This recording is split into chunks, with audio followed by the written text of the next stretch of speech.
Hello, everybody, and welcome to this episode of Transplant Talks. Today, I have the pleasure of interviewing Mike Coley, and Mike is going to tell us about his fascinating story that led him to donating a kidney not too long ago. So, Mike, why don't you tell us a little bit about yourself? My name is Mike. Like you said before, I'm a business owner. I own Cheyenne Mountain Tattoo in Colorado Springs. I've been tattooing for 26, almost 27 years. Been sober for 10 and a half years. October 5th is my sobriety date. Then I quit smoking in 2016. When I quit smoking, I started running again. I ran back in high school and college, and I took a long time off and concentrated pretty heavily on partying and lots of bad decisions. But turned that around in 2013, and then 2016, like I said, quit smoking. That's when I started running again, and I started running just to kind of distract myself and have something else to focus on. But then I really, fueled the fire, and I thought, okay, maybe I can run a marathon again. And now I've run 38 marathons, and it's become a major portion of my life. I run every day. I obviously had to stop running for my surgery. So I stopped for 3 weeks. They told me at 3 weeks I can test it out again. So now I've been running again for 49 days.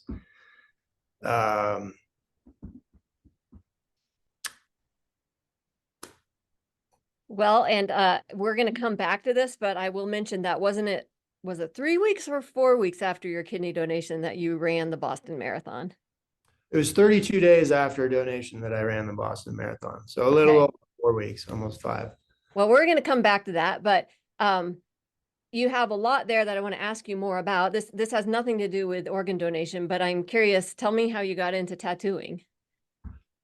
It was just something in college. I went with some friends and we got tattoos. It was a thing to do. And then I've always been an artist, and it kind of piqued my curiosity. And I was in school for architecture, and I got distracted from doing the architecture drawings, and I was drawing for tattoos. And yeah, so after getting a lot of tattoos starting at 18, and then I started tattooing when I was 21. So And you've been doing that since? Yes.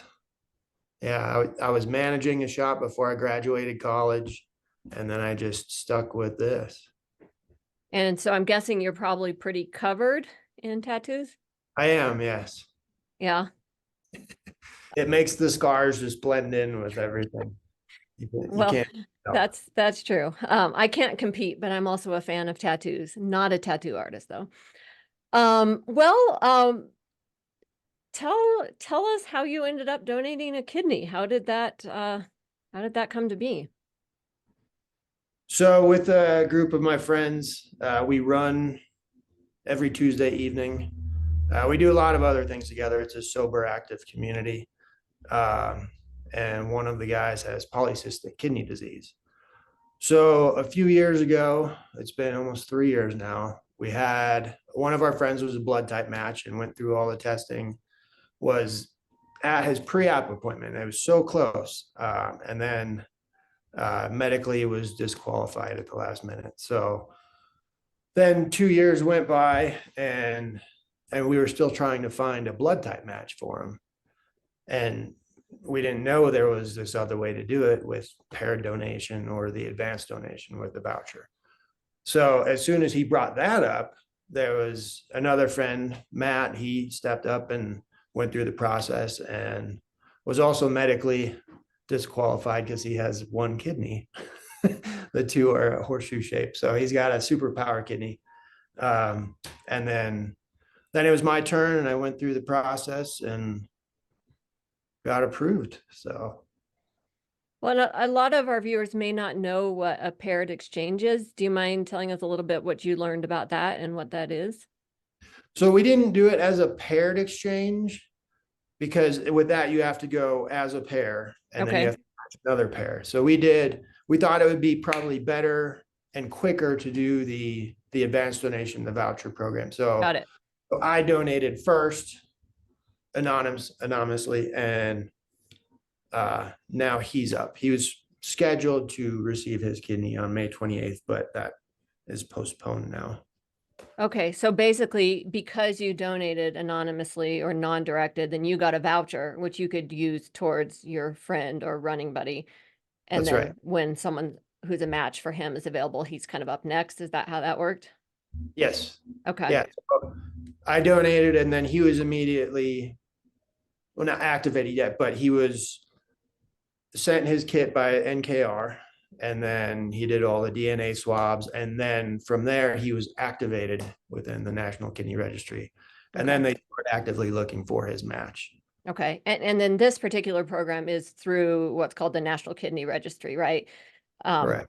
And there are other ways or organizations or groups or hospitals that you can donate kidneys through, but this particular voucher program is unique to the National Kidney Registry.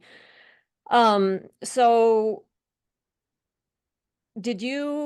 had you ever thought about organ donation before you knew your friend needed a kidney, or how did this come to be something you were actually considering? It was, yeah, never a thought in my mind. I never, it wasn't a part of my life. I didn't know anybody that needed a kidney or any organs, and I just never thought about it. It was never brought to my attention. And then once Scott came forward, I was like, well, absolutely, I would do anything for any of these guys. So I mean, did you have any hesitation at all or have to think about it a bit, or nope, not at all. how come? How come you weren't worried? How come it was just like, hey, I'm going to do this? uh when it came my turn, and just the way that everything fell into place, everything was just, it felt right. So I knew I was doing the right thing all the way up until rolling me into the operating room. I had no anxiety, no hesitation. I'm curious, is that kind of how you live your life in general? Like when you do something, you know it's right and you just do it, or Yeah. yeah. And I really go all in. There's no there's no halfway. It's all or nothing. Well, so how long was the time period between deciding to do it and actually getting to donate then? So I started my screening process. Um, it all happened really fast. Scott had business cards, and there was a QR code, and I scanned it as soon as our other friend was disqualified. And then that day they said, okay, you can set up your appointment. They had an appointment available that day. So I went that afternoon and did my first blood draw. And then it was just kind of one event after another. And that was October 25th. And then I was approved early February and listed with NKR. So it was a few months of the whole process. Okay. And then from the time I was listed with the National Kidney Registry, it was 16 days before I got a match. And then I got the call, and it was, all right, you're having surgery in 2 weeks. Wow. That was pretty quick. And it Yeah. was at that point, I didn't mention anything to my family until it was for sure. So I called my parents 2 weeks before, and I said, hey, I'm going to donate a kidney. And how did they respond? uh, they were worried, obviously, but not surprised.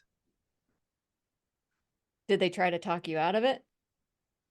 Um, my mom was very cautious about things medically, and she was bringing up any kind of medical history that could possibly be a stop to the whole situation. But ultimately, they were supportive of everything.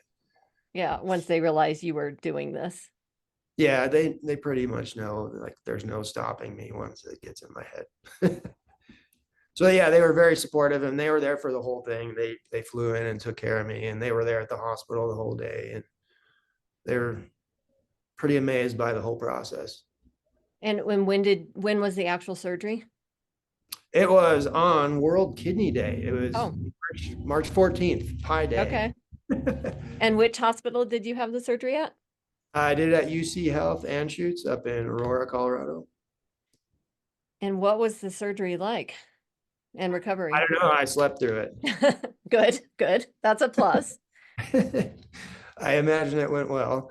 Yeah, it wasn't bad. I woke up kind of groggy, but um, uncomfortable at first. Everything was exactly how they told me it was going to be for the first couple days. Um, I was up and moving that night when my nurse, Alyssa, came in the room. She said, "You want to go for a walk?" I said, "Yeah." Grab my watch, let's go. So I had to record it. uh, but yeah, I was up and moving that day. We did 2 laps around the hospital ward the next morning, and I was released the next day. 4 days were kind of uncomfortable, a little rough, but not terrible. Um, but I was active through the whole thing. I was up and walking. The day 2, I walked a little over a mile, and that was enough. I was definitely wore out after that. Went home and took a nap. But really, after my swelling went down, and that was on day 4, it was easy. Everything was no problem at all. Did you have to take pain medications for any of those days? I didn't want to go the narcotic route, so they gave me tramadol. They gave me, I think, a handful of them, maybe 5 of those, just in case. And I took those for the first couple days, but I didn't really want anything that was going to alter my state. So No. Tylenol was my preferred method, and I took that for maybe 3 days, and that was it. How big are your incisions? Uh, Not bad. That the biggest one is maybe 3 or 4 inches. It's below my belly button, goes around and above it. And then there's 2 smaller, maybe 1 inch incisions from where they did the laparoscopic. Okay. So pretty small incisions. Yeah. Yeah, it's not bad. And it blends in with my tattoos. So you Yeah. can't tell. That was a concern beforehand. So on my day where I met the whole team, that was brought up by I think the psychologist, and she was concerned. She's like, "So there is some scarring involved. We want to make sure that you're okay with that." And I was like, "Take a look at me. I'm covered in marks. No problem." And I jokingly said I was thinking about tattooing a little sign that says "sold out" or something jokingly around my incision, but I don't have any room there. It's all tattooed. She's like, "Okay, you're gonna be fine." Do you view your scars as kind of like a very symbolic sort of tattoo, or? Yeah, it's a badge of honor. I did this for somebody else. This is Yeah. the best mark I got. Do you know who you ended up donating to? I do not. No. Do you know I anything about them? I do, because at my post-op appointment I did sign off that I was open to communication. I have not written a letter yet. It's kind of, I don't know, it's hard to, I don't know what to say. But I did receive some letters from my recipient and her whole family. So I do know some things about them. Yeah. What But did they say to you in the letters? obviously very grateful. Changed their life. Her husband can go back to work. She can be a mom again. So Yeah. imagine that's got to feel pretty rewarding. Yeah. And it's Yeah. kind of cool because not only do you get to help her, ultimately you will help your friend too, which is what Yeah. got you into this. And that's how it started, was to help Scott. And then this is just a huge bonus, Yeah. being able to do this for somebody else. And it affects her and her whole family and just so many other people. It's amazing. I mean, it's an opportunity that most people don't get to experience in life, the opportunity to do something that so directly and profoundly impacts someone's life for the positive. Yeah. And I wonder, if more people were aware that this was an option, if more people would do this, just because it is such a cool and meaningful experience. And I mean, do you have a sense, if you had learned about this, but you didn't have a friend who directly needed it, would this be something that you would have thought about doing regardless? Uh, that's a good question. I'm not sure. I mean, it was brought to my attention because of my friend, and then that's how I learned about everything. But I don't know if I would have thought about it if it was just for somebody. I don't know. Yeah. Um, Well, Having done it, absolutely, I would do it again, and I would totally do it blindly. Uh, but I mean, I had my circumstances that brought me into it. I don't know what would shed light for somebody else. I don't know. Yeah, I'm curious, would you recommend that this be something that other people consider? Absolutely. I mean, people have seen what I've done and how easy my recovery has been. And I've met other donors through the process too. It's been pretty amazing. I've met people at the Boston Marathon. There were people that were donors and recipients' families and whatnot, because I was wearing my kidney donor athlete shirt. So Yeah, so tell us about that. How did you go from donating your kidney to just a month later running the Boston Marathon? Like, one, why? And two, how did you work your way up to that after having surgery? I was going to do it no matter what. If I had to walk it, I was going to do it. And that was one thing that was brought up by my coordinator. When she learned that I was going to run the Boston Marathon, she said, no, we're going to wait until afterwards. And then I had to explain, like, this is something that's going to happen. Like, there's always races on my schedule. If it's not Boston, it's New York, it's Chicago, Memphis. There's always something. So there's no reason to pause this now. I mean, there's going to be a race that's going to be I'll either walk it or not have a good performance or whatever. I'm totally fine with that. So I was going to do it no matter what. But with the way my recovery went, I was shocked that I was able to actually perform halfway decent at the race. And I'm curious, what is halfway decent for you? I ran I ran a 3:45. That's amazing. Thank you. When you first started running, were you like, okay, I can do this? Or were you like, man, what did I get myself into? In the race, Hmm. it felt like any other race. I was in the first wave and I figured I better just get off to the side and let everybody pass me, which I did, but I felt good. And I was watching my miles as I was going, and mile one, it was like a 7:09 or something. And it felt pretty good and effortless. And, you get into the race and there's that energy. And I thought, Yeah. oh man, that's gonna be bad. So maybe I'll just run the first 5K and see how I feel. And that felt great. So I ran a 10K, still felt great. Ran the half, felt great. Like, never better. Out of the four Bostons, like, I was the 3 previous years at the half, I've been pushing so hard that I felt just kind of destroyed at the halfway point. But this one, I felt really good. So I kept going, and I knew that I had friends between mile 15 and 17. So I had to look good. So I kept running.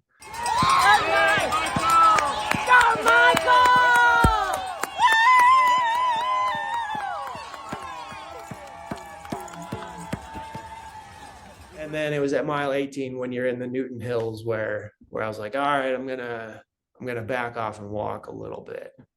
And that's at that point where I mixed a little bit of walking in with my running. But ultimately, I felt really good through the whole race, which I was really surprised because as soon as I knew that the surgery was going to happen, I kind of backed off of my training. I didn't follow my long run schedule because I figured, what's the point? I'm not gonna be performing well here if I'm not just walking. So yeah, I was really shocked. It felt good. And I was obviously kind of wore out at the end, but for not training for a marathon, I did pretty well, I think. Oh, I have to say, I'm super impressed. I just ran the Colfax half marathon. I didn't train much, but I just, I finished. I'm like, I don't even know how people consider running marathons. So I have a lot of admiration for people who run marathons. And I can't believe you've run, what'd you say, 38? Yeah, 38 marathons. That's phenomenal. 39's coming up in a week and a half. So why is running important to you? How did that become a thing? And when I was making those lifestyle changes, uh, from bad habits to more of a healthy lifestyle, it's become a big focus for me. And I've always loved running. I did it back in high school and college, and I just kind of picked it back up. And now it's become a big focus in my life, and it's just part of my daily routine. Got to run every day. And is it part of what helps you maintain sobriety? Uh, yeah, I think so. Yeah, that and the friends I hang out with, and yeah, just that lifestyle change. I have no desire to go back to that at all. Like there's no temptation, no nothing. I'm definitely done. That's Yeah. behind. Well, I know when I was thinking about donating part of my liver and ultimately moved forward with donating part of my liver, I wondered whether having mental health diagnoses would be a barrier. And, it turned out since I'm stable and they're well managed, it wasn't a barrier. And that was, I don't know, I think that's good for people to know that, having mental health diagnoses doesn't mean you can't donate. And I think your story is a good example of having a history of substance use issues doesn't mean you can't donate. It's about how are you doing currently and what's your lifestyle like currently. And um, I think that's important piece of information for people. So I appreciate your willingness to share that. Yeah, absolutely. Um, I'm debating in my head. I have a couple more questions about donating, but first, I'm just curious to know more about you as a person. You said a couple times that once you get your mindset on something, you're going to do it. And I'm wondering, can you tell me about any other examples in your life that kind of reflect that personality style? I think as a business owner, a lot of things like I just set goals and it's gonna happen no matter how long it takes, it's gonna happen. Um, but running is a big part of that. Keeps me focused, have goals to work towards. Uh, I'm doing a triathlon that's I don't know if we talked about this before, the Liverman 100 that's coming up on June 15th. Uh, we're doing Yeah. that for a friend Ian who's celebrating 7 years of his liver transplant. So we're doing 100 miles. Uh, Wow. that's just something, a goal to focus on, even though I haven't been riding much and I haven't swam since I did a triathlon last year. We'll see how it goes. It's going to happen. I Now, is will. your friend doing it as well? Ian? Yeah. Yes. Yeah. Okay. Yep. Wow. So that's after a liver transplant he's doing. 7 years after. That's amazing. Yeah. He's doing very well. Wow. Um, so going back to the kidney donation, what did they tell you are the risks of any of only having one kidney after donating? Um, basically just watch your health. Kidney disease is something to watch out for. With me personally, my blood pressure was a little bit on the high side. So I do have a blood pressure cuff and I monitor that. I took my blood pressure this morning. Um, but just maintaining a healthy lifestyle. And I mean, I'm 2 months post donation and it hasn't held me back a bit. Are there any long-term risks that they warn you about? Um, I mean, yeah, just maintaining that healthy lifestyle, making sure that uh, you do not have any, just monitor signs like, listen to your, Basically, protect your remaining kidney. yes, yeah, Yeah. drink a lot of water. Yeah. Yeah. I think the research shows that actually living kidney donors tend to have a lower incidence of chronic kidney disease or end-stage renal disease. And the thinking is that it's probably because in order to donate, you have to be so healthy that you are healthier than the general population that you're being compared to. So I Yeah. think that's an interesting little fact there. And going in healthy, they make sure that you are aware of everything so you become more healthy. Right. Yeah, just maintaining the healthy lifestyle. Right. And for me, I think staying active was the key. Yeah. Going into it with a high level of fitness and then staying active through the whole. Like I said, I walked every day, just getting up, doing something. And then once I was turned loose, I was back to it. So Yeah. On a separate note, do you have any kind of words of encouragement or motivation for other people who might be working towards attaining sobriety or maintaining sobriety that you can share from your journey? from my experience, I mean, I can tell you it's the best thing I've ever done. For the individual, when you have to be ready for it. That's it. You have to be ready and make that decision yourself. You can't listen to other people telling you you need to do this, because then you don't want to do it. So just wanting to make that change for the better. Yeah. Just Well, and I know that. don't, if this is too personal, feel free not to answer it, but I'm curious, in your life, how did you know you were ready? Was it similar to the kidney donation? It's like you just decided and that it was going to happen, or was it more of a gradual process for you? No, it was like when it happened, I wasn't even, it just kind of happened. There were some things that like signs and things that fell into place. And when I made that choice, it was easy. Like I was just done with it. Like I was ready to change. Well, it sounds like that mindset has served you well and also brought you meaning in your life. Yeah. Um, how's your friend doing? He hasn't had kidney transplant yet, or? He has not. He did have a match and they were scheduled to do the transplant on May 28th. But then on April 15th, he went in and they put a port in for dialysis. Ended up having an infection around one of the incisions. So they had to remove that. And then because of the infection, everything has been postponed. He's going in for reevaluation on June 19th.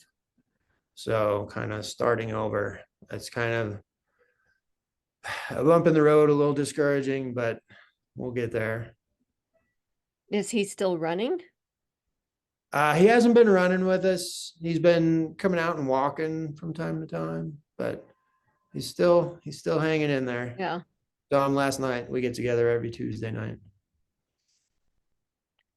Well, anything I haven't asked you about that you'd like to share with people about either your life in general or your kidney donation experience, anything?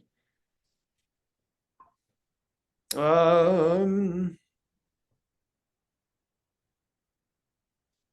if you're thinking about it, go through the screening. What's the worst that can happen? I mean, you get the most thorough physical you could ever imagine. So where you're at health wise. And then, if they say yes, you can back out at any point. They stress that so many times, like you are not locked into this. Like you can stop at any point. So I mean, check it out. Somebody else's life depends on this. So Well, and final question, are you taking new clients in your tattoo shop? all the time, every day. And Yes. you're in Colorado Springs? Yes. And Right on the main street of Tejon. what's the name of your shop again, in case people hear you and they're interested in getting a tattoo? Cheyenne Mountain Tattoo. Cheyenne Mountain Tattoo. There you go. We've been in Well, business for 12 and a half years and we're still up here kicking butt. any sort of art that you specialize in, or sort of tattoo style? I like doing black and gray realistic work, but we do everything here. I've been tattooing for, like I said, 26, almost 27 years. So we had to do it all back in the Yeah. day. So yeah. So you probably know what you're doing, I would imagine then. Uh, there are days where I question myself, but yes. Yes. Well, I am so appreciative of your willingness to talk with me about your journey, and I think our listeners or viewers can learn a lot from your story. So thank you. Yeah. Thank you for having me on here. This has been great. Of course.